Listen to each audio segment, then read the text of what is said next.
مبارک فی اللہم صل وسلم علی نبینا محمد۔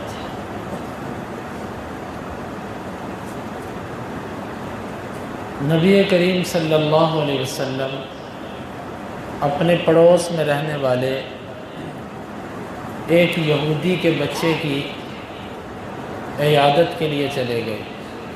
آپ کو اطلاع ملی کہ اس کا بچہ بیمار ہے۔ اب اس کا پتہ لینے کے لیے خبر گیری کے لیے گئے۔ وہ بچہ نبی کریم صلی اللہ علیہ وسلم سے کچھ مانوس بھی تھا۔ آپ نے اس کا حال چال پوچھا اور اس کے بعد آپ صلی اللہ علیہ وسلم نے اس کو اسلام کی دعوت دی۔ بچہ تکلیف میں تھا، بیماری میں تھا، لیکن اس نے جب دعوت سنی تو اس نے اپنے باپ کی طرف دیکھا، کیونکہ عام طور پر چھوٹے بچوں کو اپنے والدین کا ڈر ہوتا ہے۔ اس نے باپ کی طرف دیکھا، بس اس کی قسمت اچھی کہ اس کا باپ کہنے لگا اطیع ابا القاسم، ابو القاسم صلی اللہ علیہ وسلم کی بات کو مان لو۔ آپ صلی اللہ علیہ وسلم نے فرمایا کہ پڑھو، گواہی دو اشہد ان لا الہ الا اللہ وان محمد رسول اللہ، یہ گواہی دے دو۔ بس اللہ کی کرنی ایسی ہوئی کہ اس کے منہ سے وہ کلمہ نکلا، اسی وقت اس کی جان نکل گئی۔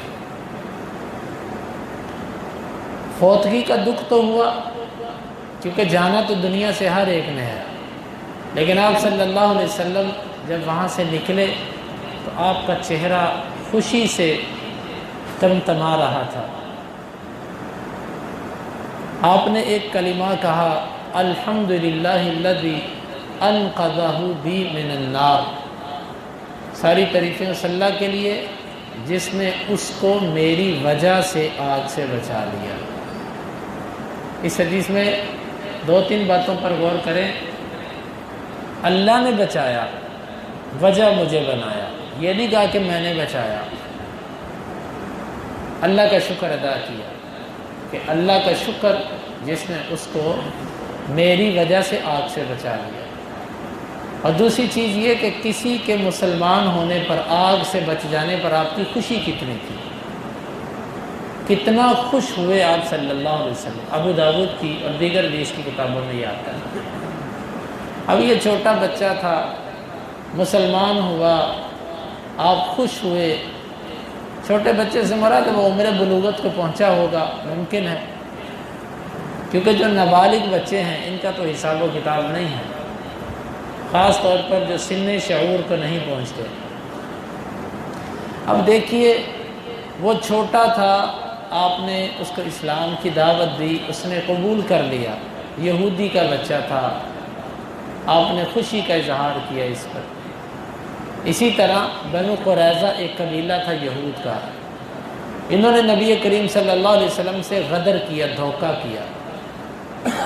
انہی کے حریف جو تھے سعد بن معاذ رضی اللہ عنہ، جو نوجوان تھے اور جوانی کی حالت میں ہی شہید ہوئے، رگے اکھول پہ تیر لگا، بڑے نیک آدمی تھے۔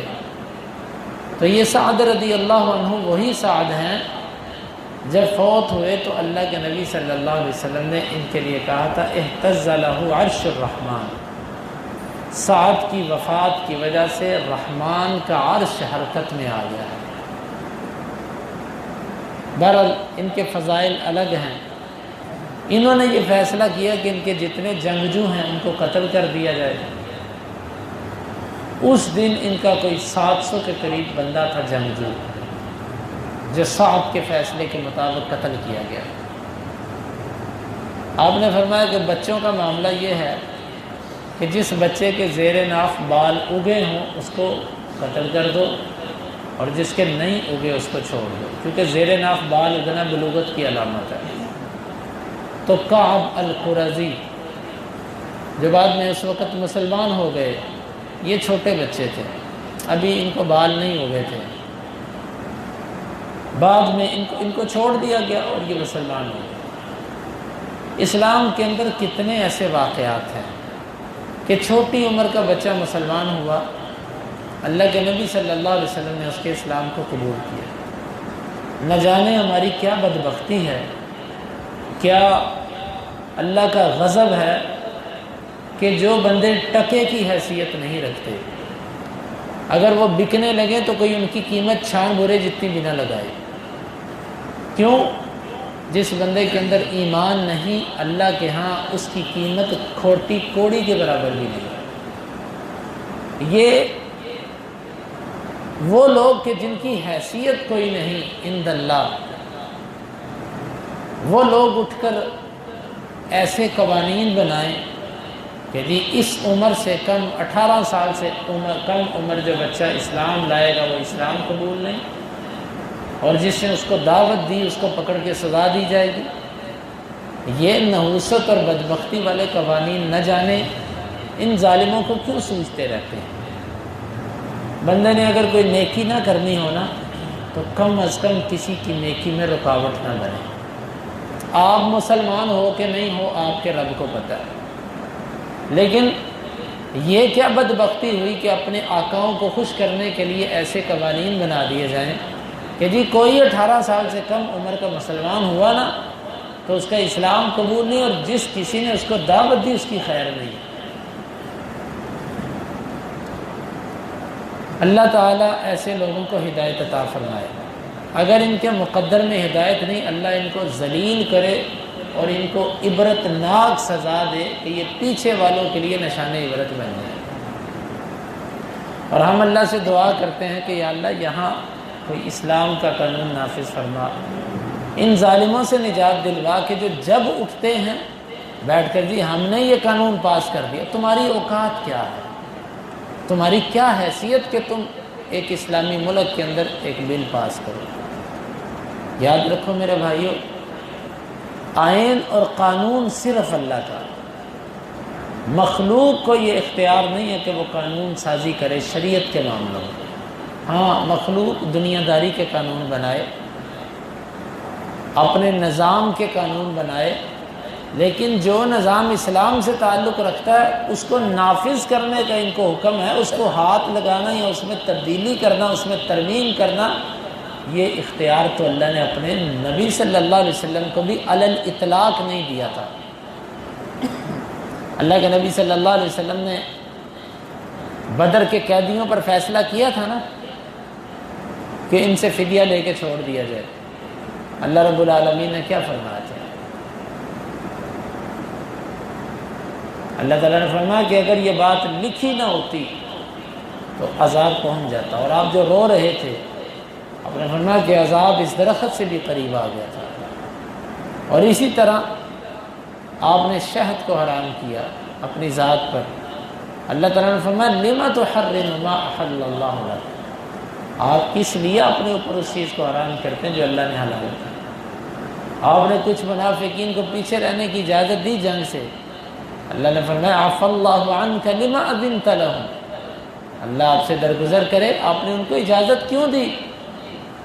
یہ اللہ کے نبی ہیں کہ جن کا کائنات میں اللہ کے بعد سب سے زیادہ مقام ہے، وہ اگر کوئی اللہ کے فیصلے کے آنے سے پہلے اپنی طبی نرمی کی وجہ سے کوئی نرم فیصلہ کر دیں تو اللہ تعالیٰ اس پر کہتا آپ نے یہ فیصلہ کیوں کیا؟ جب نبی بھی اسلام کے فیصلوں میں رب کے فیصلے کا محتاج ہے تو پھر ایک وہ شخص کہ جس کو قرآن بھی شاید نہیں پڑھنا آتا، جس کا دین سے تعلق بھی پتہ نہیں دور کا ہے کہ نہیں ہے، وہ اٹھ کے ایسے فیصلے کرے۔ تو بھائیو دوستو، ہمیں ایسے موقعوں پر استغفار کرنا چاہیے، کم از کم دل کے اندر تکلیف محسوس کرنی چاہیے، کیونکہ یہ ایمان کی نشانی ہے۔ اگر یہ بھی دل کے اندر نہیں آتی، اتنا بھی ہم محسوس نہیں کرتے، تو اس کا مطلب ہے کہ ہم درم و دینار کے پجاری بن چکے ہیں کہ اپنے روپے پیسے سے غرض ہے، ہماری اپنی زندگی ہے، ہمیں دین اسلام سے کچھ لینا دینا نہیں۔ اللہ تعالیٰ سے دعا ہے کہ اللہ تعالیٰ ایسے لوگوں کو ہدایت عطا فرمائے، اللہ تعالیٰ کتاب و سنت کا نفاذ فرمائے اور ہمیں نیک صالح حکمران عطا فرمائے۔